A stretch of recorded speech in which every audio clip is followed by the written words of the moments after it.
আসসালামু আলাইকুম এভরিওয়ান, কি অবস্থা সবার? কেমন আছেন সবাই? আশা করি সবাই ভালো আছেন এবং আলহামদুলিল্লাহ আমি অনেক ভালো আছি। অবশেষে আজকে আমাদের মসজিদে ইফতার করতে পেরেছি। গত যে ২ টি রোজার ইফতার ছিল সেই ২ টি ইফতারই আমি বাইরে করেছিলাম। ১ম টা করেছিলাম বাড়িতে এবং ২য় দিন করেছিলাম বাহিরে। অর্থাৎ আজকে ৩য় রোজায় আজকে আমরা মসজিদে ইফতার করতে পারলাম সবাই মিলে। আজকের এই ভিডিওটি আমি শুরু করেছিলাম দুপুরের পর থেকে, অর্থাৎ আমি যেহেতু জমিতে গেছিলাম এবং জমি থেকে আসতে দুপুর পার হয়ে গেছিল এবং আমি জোহরের নামাজটাও পড়তে পেরেছিলাম না। আর আমি যেহেতু একটা কাজে গেছিলাম যার কারণে ওই জায়গা থেকে আসতে দেরি হয়ে গেছিল। আর আমি বুঝতে পারিনি যে এতটা দেরি হয়ে যাবে। আর বেশি দেরি হওয়ার কারণে আমি সেই জায়গা থেকে ভিডিওটা শুরু করে দিয়েছিলাম। আর এই জায়গার জমির জালগুলো দেখতে পাচ্ছেন, এই জায়গায় খালি পায়ে হাঁটতে অনেক কষ্ট হয়। যদি আমি সিগন্যাল পরে না আসতাম তাহলে আমার অনেক কষ্ট হতো। আর এই জায়গায় চারিদিকের পরিবেশগুলো দেখতে পাচ্ছেন, খুব সুন্দর একটা প্রাকৃতিক পরিবেশ। আসার সময় আমাদের যে বটগাছ আছে এই জায়গায় দেখি যে শিপন বসে আছে আর বসে বসে গেম খেলতেছে। আর এই জায়গায় রনির সাথে আসার সময় দেখা হয়ে যায় এবং সেই জায়গায় যে টিউবওয়েলটা ছিল সেই জায়গায় হাত মুখ ধুয়ে তাড়াতাড়ি বাড়িতে চলে আসছিলাম, কারণ বাড়িতে এসে তাড়াতাড়ি গোসল করতে হবে, কারণ একটু পরে ছিল আসরের নামাজ। বাড়িতে এসে আমি সাথে সাথে গোসল করিনি, কারণ আমার আসতে একটু দেরি হয়ে গেছিল, জোহরের নামাজ তো পড়তে পারিনি এবং সেই জায়গা থেকে আসতে দেরি হয়ে গেছিল, যার কারণে বাড়িতে এসে তাড়াতাড়ি গোসল করে নিয়েছিলাম। এবং আসরের নামাজ পর যেহেতু কোনো কাজ ছিল না, তাই সেই জায়গা থেকে বটগাছের কাছে চলে গেছিলাম, কারণ ওই জায়গায় সবাই বসেছিল এবং সবাই বসে থেকে গেম খেলতেছিল। রোজার দিনে আসরের নামাজ পর সবারই যেহেতু কম বেশি কাজ থাকে না,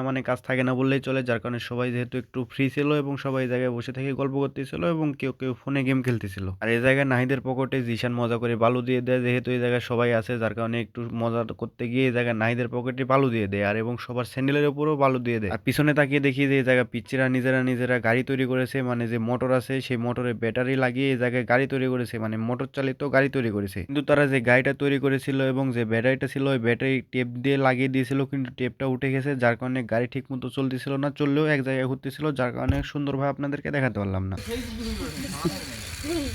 হবি না, যাবি না গাড়ি চলাও।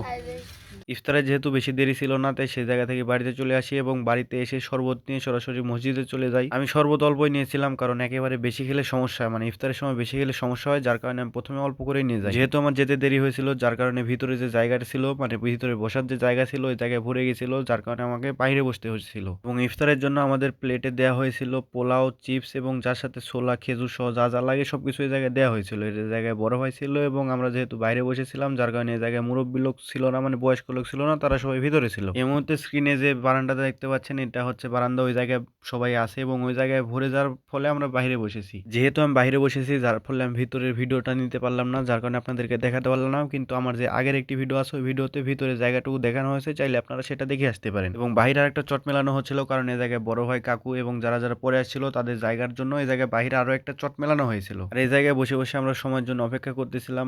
আমাদের ইফতারের বেশি সময় ছিল না, যেহেতু আমরা খুব পরে গেছিলাম, যেহেতু আগে যারা ছিল তারা তো ভিতরে ছিল এবং আমরা পরে গেছিলাম, যার কারণে আমরা বাইরে ছিলাম, যার কারণে খুব একটা বেশি সময় আমাদের বসে থাকা লাগেনি। কিন্তু আমাদের মসজিদে সুন্দর একটা ব্যবস্থা আছে, যে অন্য অন্য মসজিদে আমি গিয়ে দেখেছি যে অনেক চিল্লাচিল্লি হয় ইফতারের সময়, কিন্তু আমাদের মসজিদে এটা হয় না, কারণ আমাদের মসজিদে যেটুকুই কথা হয় সেটা হয় দোয়া বা অন্যান্য কথাই হয়, বাইরের কোনো কথা দুনিয়াবি কত কথা হয় না আমাদের মসজিদে। আলহামদুলিল্লাহ একটু পর ইফতারের সময় হয়ে যায় এবং আমরা সবাই মিলে ইফতার করা শুরু করে দিই।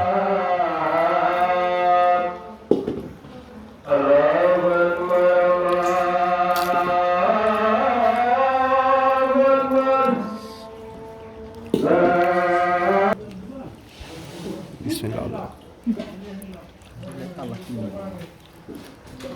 আলহামদুলিল্লাহ আমার ইফতার করা শেষ, আর আমি সবটুকু পোলাও খেতে পেরেছিলাম না, যার কারণে একজনকে দিয়ে দিয়েছিলাম। আমার যেহেতু সবটুকু খাওয়া সম্ভব না, যার কারণে নষ্ট করে লাভ নেই, সেই জন্য আমি অন্যজনকে দিয়ে দিয়েছিলাম। আর খাওয়া যেহেতু হয়ে গেছে, যার কারণে আমি প্লেট ধুয়ে ভিতরে রেখে আসার পর আমি বাইরে চলে আসি এবং বাইরে আসার পর এক ছোটো ভাইয়ের সাথে দেখা, এই ছোটো ভাইয়েরই আজকে ইফতারি ছিল, তাদের আজকে ইফতারি ছিল এবং যার কারণে সেই গাবলাগুলো বাড়িতে নিয়ে যাচ্ছিল এবং যার যার ইফতার করা হয়ে গেছিল তারা নিজ দায়িত্বে নিজের প্লেট ভিতরে ধুয়ে রেখে এসেছিল এবং এই জায়গায় বসেছিল নামাজের অপেক্ষায়। এর কিছুক্ষণ পরেই সবার ইফতার শেষে নামাজের সময় হয়ে যায় এবং সে জায়গা থেকে আমরা চলে আসি, বাইরে থেকে আমরা ভিতরে চলে আসি নামাজ পড়ার উদ্দেশ্যে। এবং তারপরে আর কোনো ভিডিও করা হয়নি, যার কারণে আপনাদেরকে আর কিছু দেখাতে পারলাম না। আপনাদের কাছে একটা অনুরোধ, যে আপনাদের কাছে আমার এই ডেইলি ব্লগগুলো কেমন লাগছে সেটা অবশ্যই কমেন্ট করে জানিয়ে দিতে ভুলবেন না। তাহলে আজকের ভিডিওটি এ পর্যন্তই। যদি এই ভিডিওটি ভালো লাগে তাহলে ফটাফট like, comment, share and follow করতে ভুলবেন না। তো দেখা হচ্ছে পরবর্তী নতুন কোনো ভিডিওতে, সেই পর্যন্ত সবাই ভালো থাকুন, সুস্থ থাকুন।